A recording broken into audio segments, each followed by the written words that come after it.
ঈদের পর থেকে সন্ধ্যার নাস্তায় শুধু এই কাবাবটাই বানাচ্ছি সবার। আজকে আপনাদেরকে দারুণ সুস্বাদু একদম অল্প সময় তৈরি হয়ে যায় একবারে দেখাচ্ছি। আর সেই কাবাবের নাম হচ্ছে বটি কাবাব। কিন্তু খুবই সহজ, কোনো ঝামেলা নেই, হাতের কাছে উপকরণ দিয়েই তৈরি করতো। সবার বাসায় গরুর মাংস আছে, তো এখানে আমি অল্প পরিমাণে গরুর মাংস নিয়ে নেব। তো তারপর 1 চা চামচ পরিমাণে আদা বাটা, রসুন বাটা, 1 চা চামচ পরিমাণে শুকনা মরিচের হলুদের গুঁড়া, 1/2 চা চামচ পরিমাণে লবণ দিয়ে দিচ্ছি। এখন দিয়ে দিব জিরার গুঁড়া, ধনিয়ার গুঁড়া 1/2 চামচ করে।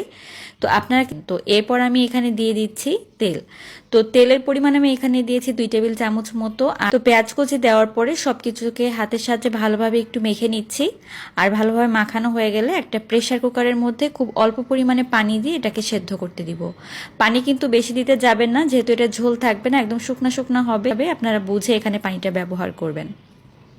আর প্রেসার কুকারে দিলে খুব তাড়াতাড়ি সেদ্ধ হয়ে যায়। নাস্তা বানিয়েছি, একদম অল্প সময় হয়ে যায়, এরকম করেই কিন্তু আমি তৈরি করেছি, এই কারণে প্রেসার কুকারে দিয়েছি। আপনাদের হাতে তো আমি প্রেসার কুকারে 3টা সিটি দিয়ে এটাকে একদম সেদ্ধ করে নিয়েছি। একটু শুকিয়ে নেবেন।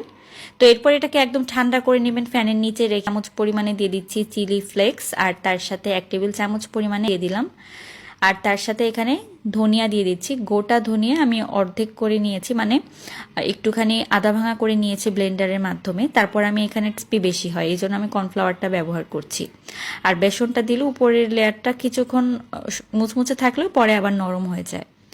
তা একটু একত্রে মিলিয়ে নিচ্ছি। আর ওই যে গোটা ধনিয়াটা আমি করে, কিন্তু এটা খেতে ভীষণ ভালো লাগবে, এটা অবশ্যই দিবেন। তো ভালোভাবে সবকিছুকে মাখিয়ে নিয়ে করবেন, আর খুবই ক্রিস্পি হবে।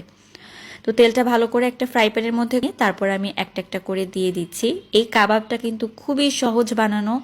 ঈদের দিন থেকে শুরু করে আমি এখন পর্যন্ত বাসায় এই নাস্তাটা তৈরি, প্রিয় এই কাবাবটা।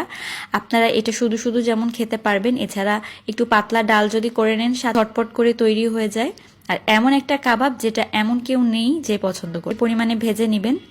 তো আমি একদম মচমচা করে আর ডিপ ব্রাউন করে ভেজে নিবেশন করতে পারেন চিলি সস বা টমেটো সস দিয়ে। ভেতরটা কিন্তু খুব সুন্দর, খুব তাড়াতাড়ি সেদ্ধ হয়ে যায়। তো আশা করি আপনাদের এই বটি কাবাবের রেসিপিটা অনেক ভালো লেগেছে, বাড়িতে বানিয়ে দেখবেন। আল্লাহ হাফেজ।